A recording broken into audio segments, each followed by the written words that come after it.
y comandante suprema de las Fuerzas Armadas. Primer ministro de Canadá, Mark Carney, distinguidos líderes del G7, amigas y amigos de la comunidad internacional.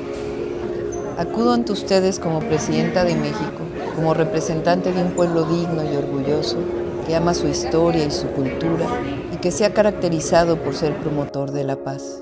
Así está escrito en nuestra Constitución política. México ha sido históricamente un país promotor del diálogo, del desarme y del respeto a la soberanía de los pueblos. Un gran presidente de México, Benito Juárez García, indígena zapoteco de gran visión, conocido como el Benemérito de las Américas, hizo legado universal el siguiente pensamiento: entre los individuos como entre las naciones, el respeto al derecho ajeno es la paz. Con ello como principio, y dada la situación internacional de la que no podemos abstraernos, en nombre de México hacemos un llamado a las grandes naciones a construir en vez de destruir, a trabajar con firmeza por la paz. Tal vez somos idealistas, pero preferimos el llamado al humanismo a rendirnos frente al conformismo o el silencio. Hablar de seguridad y transición energética es también hablar de la paz. A todos nos preocupa profundamente el resurgimiento de conflictos armados y la normalización de la violencia, la discriminación y el sufrimiento en el mundo. Ningún interés puede estar por encima de las vidas humanas. El odio entre naciones, comunidades e individuos no debe dominar la civilización actual. Desde nuestra visión, el camino no es el armamentismo, sino la diplomacia activa. La política se inventó para evitar la guerra en cualquiera de sus manifestaciones, bélica, comercial o fría. La política se inventó para evitar la desolación, para construir puentes y soluciones. Se inventó para que la paz se construya, no se imponga. La paz no consiste únicamente en la ausencia de guerra.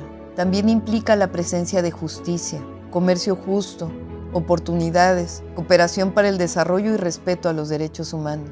En este contexto es fundamental reconocer a las personas y familias que han migrado por necesidad. Muchas gracias. Sí, yo lo sé, por eso la traje. Muchas gracias. Y que contribuyen de manera significativa a los países que los reciben. En particular, es menester destacar a las y los mexicanos que desde hace años residen en Estados Unidos.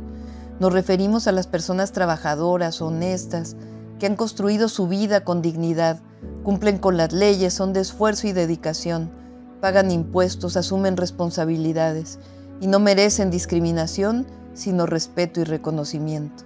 El fin último es que las personas tengan empleo bien remunerado y acceso a una vida digna en sus lugares de origen, que tengan bienestar. En la última reunión de la Comunidad de Estados Latinoamericanos y Caribeños, propuse la celebración de una cumbre por el bienestar económico. Propongo una reunión similar donde además de CELAC participen los países miembros del G7, los países invitados el día de hoy y otros más que deseen participar. El propósito es fortalecer una cooperación efectiva para el desarrollo, un comercio justo y recíproco, como base de una paz duradera que el mundo entero anhela. Todos los ciudadanos de todos los países deben tener la posibilidad de una vida con bienestar, y aunque parezca un sueño, es posible. Esto significaría avanzar hacia una comunidad internacional más equitativa, pacífica y sostenible. El bienestar económico y la cooperación para el desarrollo son actos de responsabilidad compartida de todas las naciones. En un mundo marcado por interdependencias, ningún país puede aislarse ni prosperar a costa del sacrificio ajeno.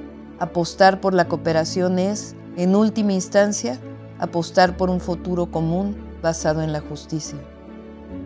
Que este G7 no sea solo una reunión de potencias, sino un espacio de responsabilidad compartida, porque el poder no se mide solo por lo que se tiene, sino por lo que se hace con él.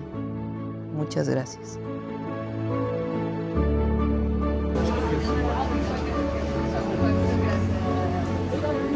Vamos a ir a